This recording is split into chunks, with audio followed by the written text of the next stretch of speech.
Сайн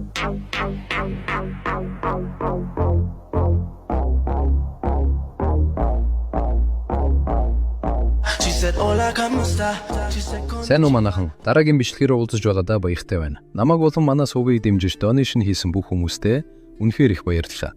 Бичлэгээ тогтмол хийхийг хичээнэ. За ингээд олон юм нуушаад явах бай. Бичлэгтээ орцгоё.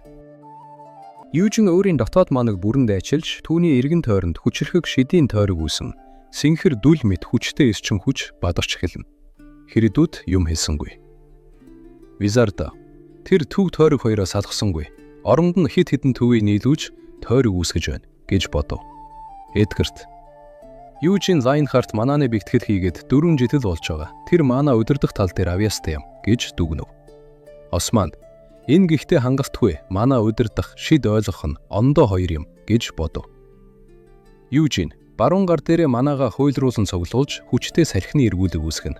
Тэгээд хормын дотор уг манаага дүрлэлсэн гаст бөмбөлөг болгон хувиргаж улмаар хурц цэнхэр өнгийн гэрлийн илд рүү ямар ч саатлуугаар туйлын амархан шилжүүлв. Визарда тэр өөр шид рүү эвлэгхэн шилжиж эхлэв. Шившлэгээ чангаарч хэлсэнгүй. Үүнийг хийж чадаж байна гэдэг шидийг маш сайн ойлгодог гэсэн үг гэж бодож байх зур. Осман чи элтийн аавра шид хоёроо зэрэг ашиглаж чадах уу гэж асуухад Юужин өөртөө итгэлтэйгээр үл ялыг нэмсэрдэж бүснээсээ жинхэнэ илдээ суулав. Юужин баруун гартаа жинхэнэ илдээ барьж зүүн гартаа манааны цэвэр илдийг бий болгон хос илдтэй зогсно. Хэридүүд тойрог нь бүрэн бүтэн хിവэр байна. Тэр төвөө тойрог болгон ашиглаж байгаа.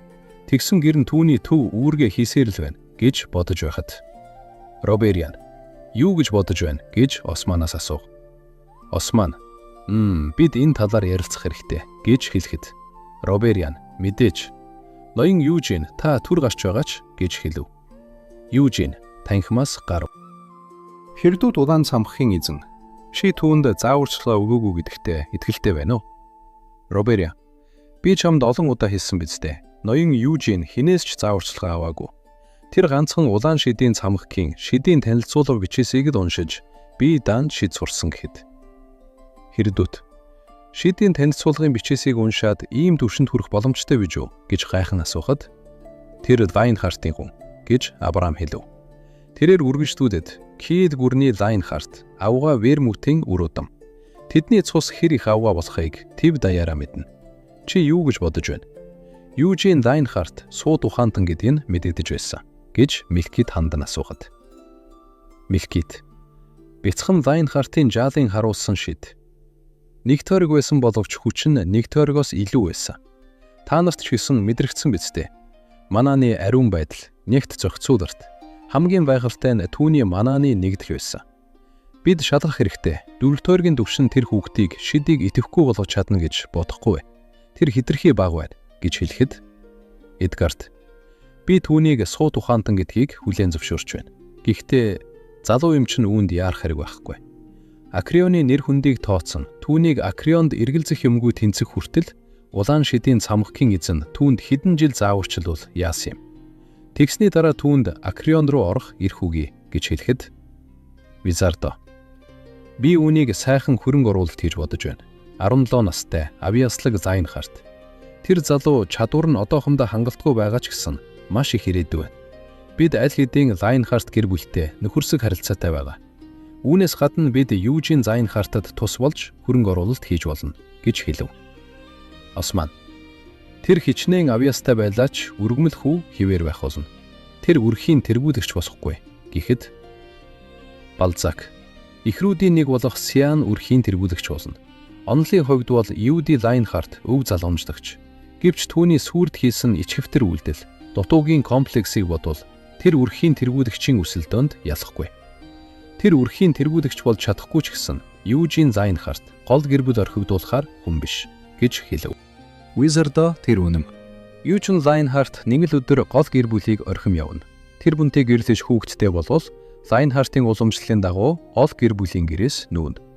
Бид тэвхэдэн түүнийг Арот руу өрөх хэрэгтэй. Хэдэн жилийн дараа хангалттай сайн чадвартай болсон байна. Тийм болохоор бид түүнд одоо тусалбал тэр цаг нь болоход итгэл даахаар хамтрагч болно гэж шидэмгий хэлв. Балзак ноён Юужин 4 жилийн өмнө болсон цус залгамжлах ёслолоор айхалтай чадвартай гэдгээ харуулсан. Лайнхарт гэр бүл хүдэд түүний авьяасыг хүлээн зөвшөөрсөн. Арот дэмжлэг үзүүлснээр тэр 300 жилийн өмнө байсан 2 дахь авга Вермут болох боломжтой гэж хэлэхэд Осман чи түүнийг магтаад салахгүй байх чинь Балзак. Жукбит чи өөрөө тэгж бодож хэлж байна уу гэж асуухад Балзак юу гэсэн үг вэ хэмээн асуув. Осман чамтай гэрээ хийсэн хоригдхийн чөтгөрийн хаан тэр чиний хэлэх үгэнд нөлөөлж байгаа болов уу гэж бодсон юм гэж хэлв. Балзак хоригдлын чөтгөрийн хаан хилмүүдийн ажилд дарагдсан. Тэрнээс гадна би хоригдлын чөтгөрийн хааны үгийг дамжуулсан бол арай өөрөөр бие арж явах байлаа. Би илүү шийдэмгий байхаас гадна хүчээ ашиглах байсан гэж сүрдүүлсэн аясаар хэлв. Балзакийн нүд хүрм улаанаар гэрэгтэж түүний ард айдас төрүүлэм хар шидийн аура түр зуур дүрлэлцэн харагдана. Хэридут хүч гинэ гэж лавлан асуухад Балзак жаахан ширүүн сонсогдсон бол намайг өшөөгөөрэй. Би зүгээр л чөтгөрийн хааны хүсэлд үнэнчээр зүтгэрдэг гэдгээ хэлэх гэсэн юм гэж хэлв. Милкит сэдвээ өөрчлөхгүй байцгаая. Энэ маягаараа бид нар зөвшөрцөд хүрэхгүй юм шиг байна. Тим юм чин сан тураавал яасан юм. Бид нар удах тусам тэр хүүхэд улам их уйдах болно гэж хэлв. Абрам сайхан санаа байна. Тэгвэл би их хий. Би Южин Вайнхартад Акрион руу орох зөвшөөрөл өгч байна гэж хэлээд үзэгдэл шилжиж Южин гадаа хүлээж байв.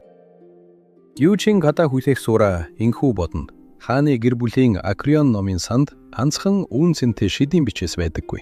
Давхар болгонд нь шидийн түүхэнд өөрсдийн үл мөрөө үлдээсэн олон домогч шидтний ардаа үлдээсэн бичээс байдаг.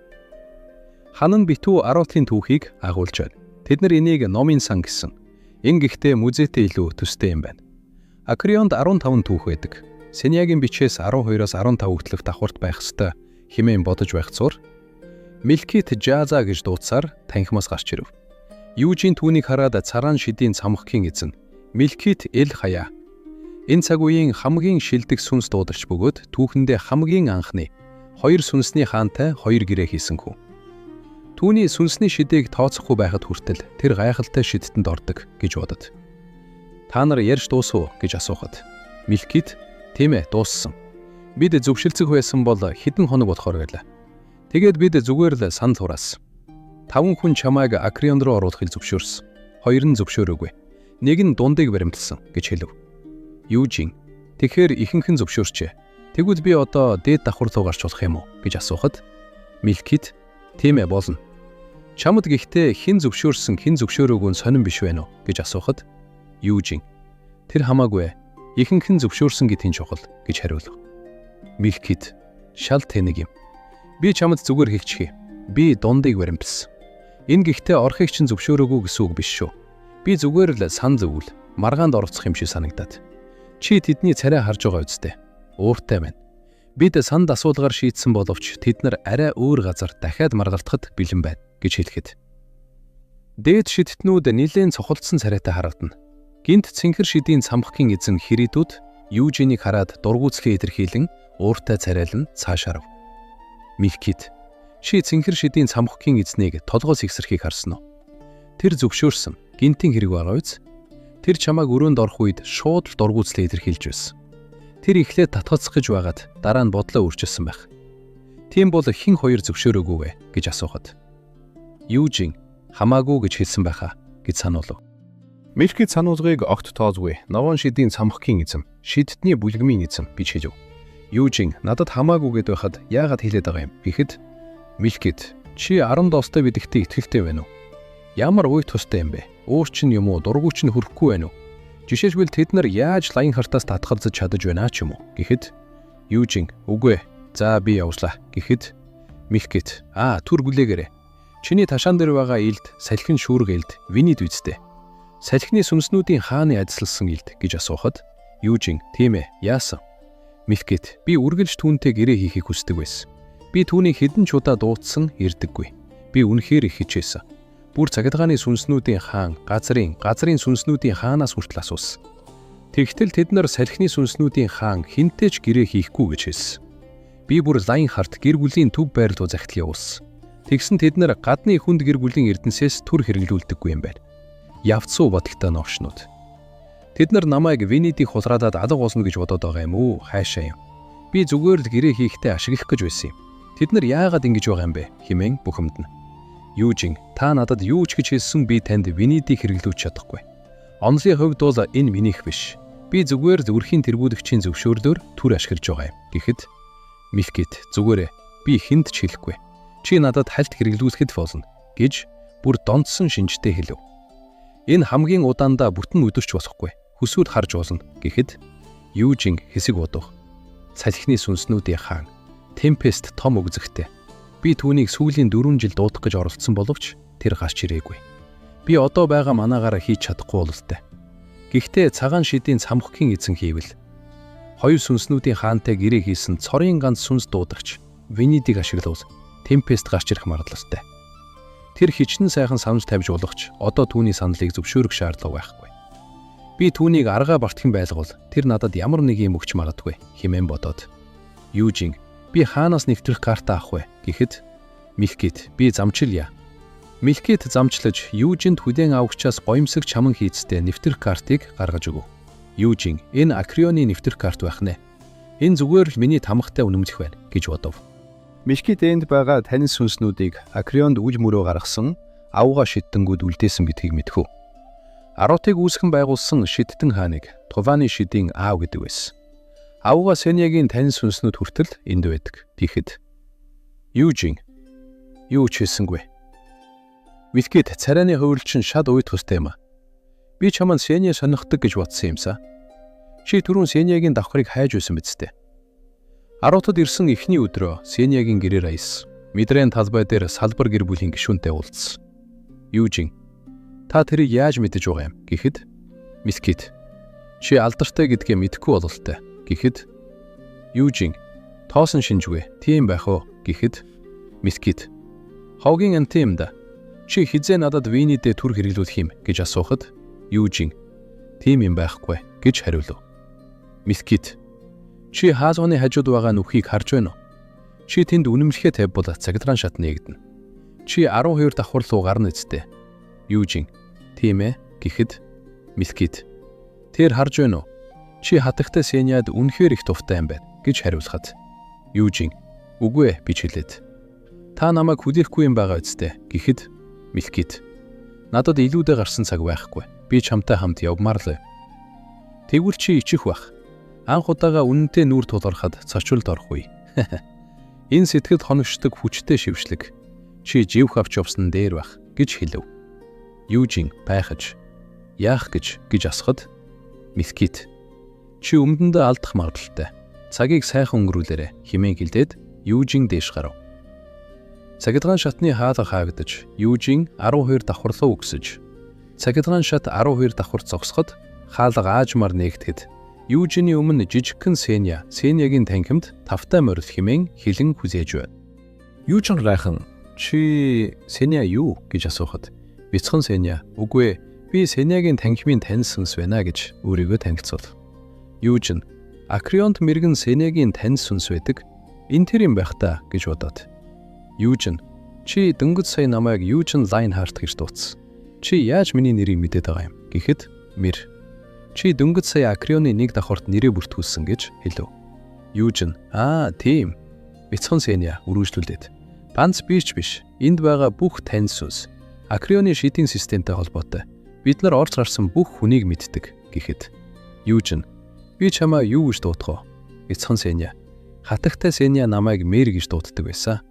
Юужин Мэрдэн гэдэг хошноосоо Мэр гэсэн юм байх та хэмээн хэлэхэд Мэр тийм ээ энэ их дог нэр хүндтэй нэр гэж хариулв. Юужин тэр өөртөөгөө адилхан тань сүнс хийж тэгээд түүнийгөө хочтойгоо төстэй нэрлэж тэр юу сэдэд байна хэмээн бодов. Юужин би энэ талаар тийм сайн мэдэхгүй. Тань сүнснүүд чам шиг хүнтэй адилхан байт юм уу гэж асуухад Мэр үгүй ээ усад давхрын тань сүнснүүд надтай адилгүй. Би их онцгой.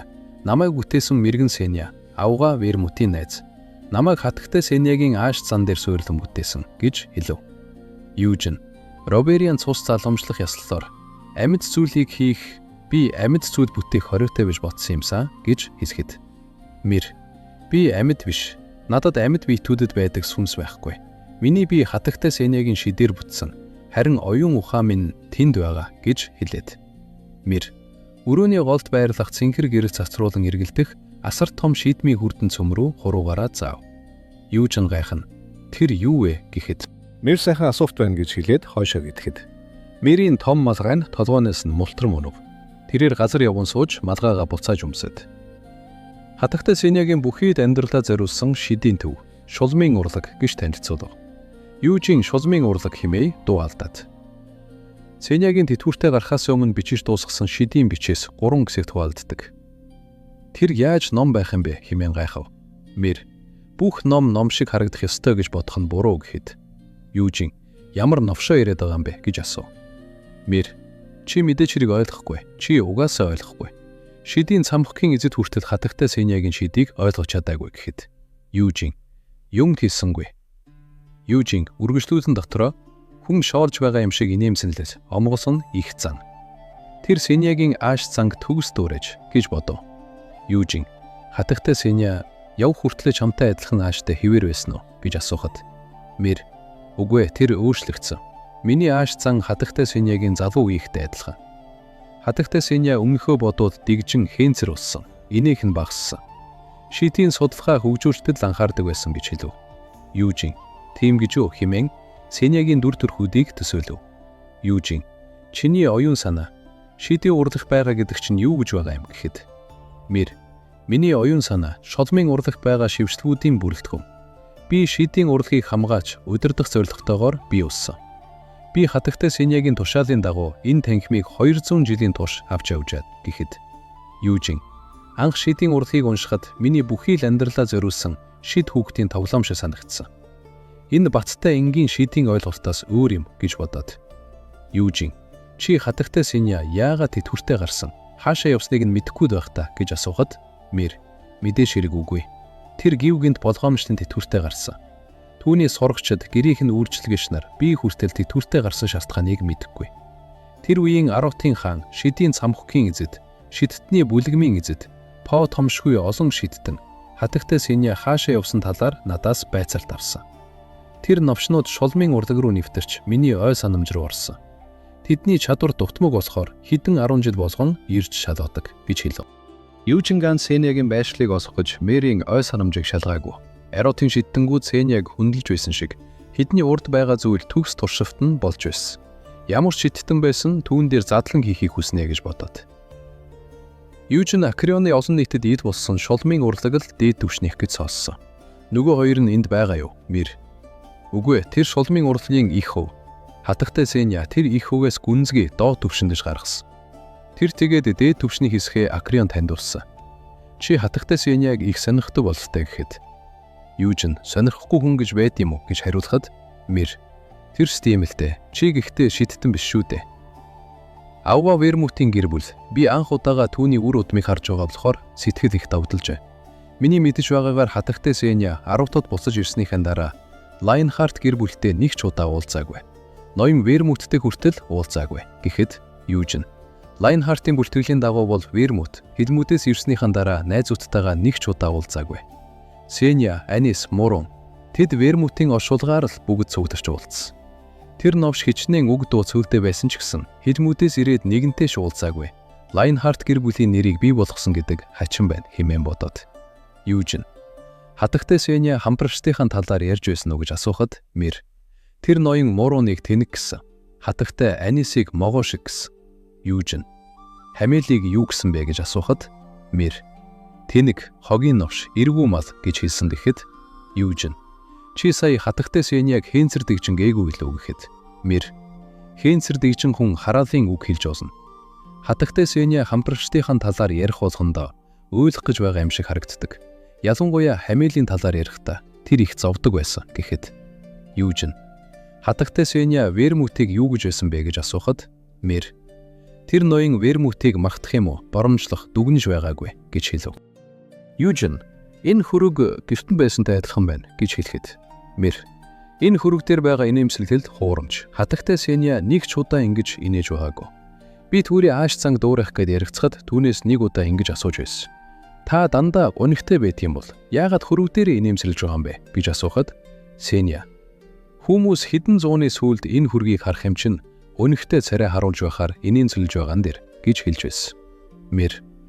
Би Аквионыг орхиж чадахгүй. Тийм болохоор би тэр хүргийг өөрийн нүдээр харж байгаагүй. Гэхдээ хатагтай Сениагийн гэрт үүнтэй адилхан хүрэг байгаа гэдгийг мэднэ. Энэ хүрэг. Зураач. Хатагтай Сениагаас асуулгүйгээр инээмсэглэлийг нь буутсан. Тэр нь хатагтай Сениад таалагдаагүй. Тэгсэн ч гэсэн түүний хэлснээр инээмсэглэж байгаа царай харсан дээр гэж хэлв. Юужин. Мэрийн толгойг итгэхээр гараа сунгат. Мэр түүний гарыг ууртайгаар алгадсан холбоолов. Мэр.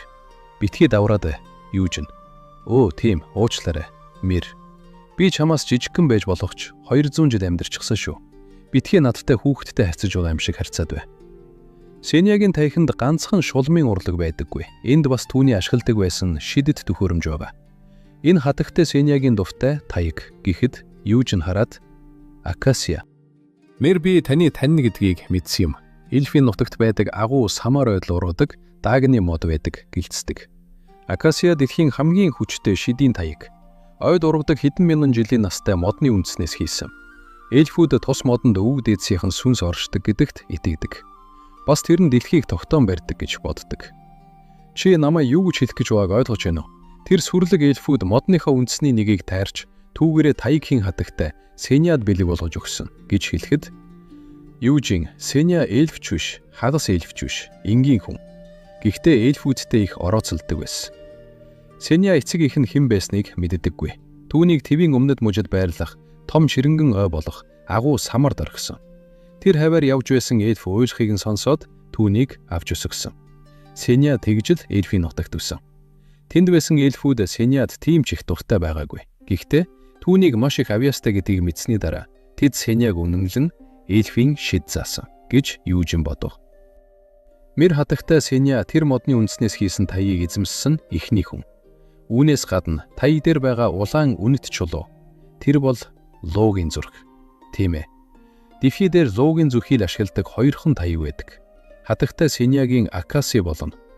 Юужин нөгөөх нь Цүст Мэри. Одоо Цүст Мэрийг хоригдлын чөтгөрийн хаантай гэрээ хийсэн. 3 хар шидтний нэг ашигладаг. Хижмүүдийн Каунт Эдмунд хүдрэт. 300 жилийн өмнө Цүст Мэригийн эзнийг Белиал гэдэг байсан. Тэр хоригдлын чөтгөрийн хааны туслах байсан. Тэр намайг алсан чөтгөр. Хоригдлын чөтгөрийн хааны тулааныг бусад чөтгөрийн хаантай хийсэн тулаантай харьцуулахын аргагүй хүнд байсан. Тэнд байсан бүх чөтгөр бусад чөтгөрийн хаантай харьцуулагдахаар хүчтэй байсан. Язангуяа тэр 3 маш их хүчтэй байсан. Чинжал, Бамбай, таяг хоригдол. Би Бамбай хоригдлыг ялахдаа хүнд гэмтэл арсан. Таяг хоригдол болох Белиалтай хийсэн тулааны төгсгөлд миний цээжинд том нүх барсан байсан гэж хүчнаа бодов. Юужин би барьж болох уу гэж асуухад Мэр мэдээж та гэхдээ үүгээр шид ашиглаж чадахгүй. Акаси хатагтай Сениаг л эзнэ гэж хүлээн зөвшөөрсөн. Хатагтай Сения тэтгүрт гарсны дараа овон тооны шидт нь эзэн нь болох гэж оролцсон. Гэвч таяг хэнийг нь ч эзнээ болгоогүй гэж хэлв Юужин. Тийм үү гэж хэлээд урав шалхна. Акасия таягийг гараараа чанга атгах. Түүний таягнаас атгах мөчөд Юужинээс маш хүчтэй цэнхэр өнгийн шидийн маана гэрэлтэн цацарч өрөөг бүхэлдэн бүрхэв. Мэр үүнийх таяхан харж зогсно. Юужин Акасия миний хийсэн маанаг өөртөө авахгүй байна. Би Сениагийн сүнсийг харсан болохоор Акасияг намайг хүлээн зөвшөөрнө гэж бодсон. Сения новш. Надад зүйлт биш, Акасия үлдэх хэрэгтэй байсан юм. Би ч бодов. Мэр чи хатагтай Сениад их дуртай бололтой гэхэд Юужин би түүнд дуртай дайнгээгүй гэж хэлв Мэр. Худлаа яриад таныг хатагтай Сениагийн талаар ярих болгонд нүд чинь гялзаж бас түүний юм руу байдвараа төвлөрч харж байсан гэж хариулв Юужин. Би зүгээр л хүүчний түүхэнд дуртай. Мэр нэр нөө тэгвэл та тэр номонд ч дуртай байх юм байна. Гэхэд Мэр баярлан гүйж одоод өндөр номын тавир руу шатаар өгсөн. Нэгэн зузаан хуучин хавтастай ном суулан авлаа. Мэр номоо 2 гараараа тэрвэрн Юужинд харуулв. Юужин номыг хараад нөгөө новшийн ном Авга Вермут дайчны адал явдал гэж бодов. Мэр энэ алдартай зурагт ном бидтэй. Хатагтай Сения хэрмүүдэд юу болсон талаар ярих дургу. Тийм болохоор энэ Дэлхийд Вермутийн Авга домгийг тараасан анхны ном гэж хэлэхэд Юужин наад хараад ицсэн ном ч биш шүү. Мэр юу яасан юм? Юужин яагаад юул би ноён хамeel дуртай. Бас түүнийг туйлт нь хүндэлдэг. Тэгтэл энэ номонд тэд ноён хамеелыг хараад ицсэн хэрэгцээгүй хог шиг харагдуулсан байсан гэж уурлав. Мэр энэ номын их хувь нь болохоор гадуур байдгаасаа бар зэрэг өөр. Энэ номыг Анх 300 жилийн өмнө ардад нийтэлсэн. Гэхдээ зохиолч нь мэдэгдэхгүй байгаа. Гэхэд Южин их хувийнхан түүх өөр гинэ. Өгдөө гэд Южин авж уншихад Хамед хараад идсэн тэнэг байсан. Тэр хараад идсэн тэнэг Вермуттэй анх уулзсан өдрөө тулалдсан. Тэр Вермутэд хүрч чадалгүй нүүрээрээ газарт унан байсан. Гэж бичсэнийг хараад Южин би нүүрээрээ газарт унсан байж болно. Гэхдээ түүнд хүссэн юм шүү. Түүнээс тусав цус бол гарсан. Анисаа бичсэн байх та. Химэн уурлав Мэр. Танд мунхаг Хамед таалагддаг бол энэ ч гэсэн таалагдана. Намайг дагаад яв гэв.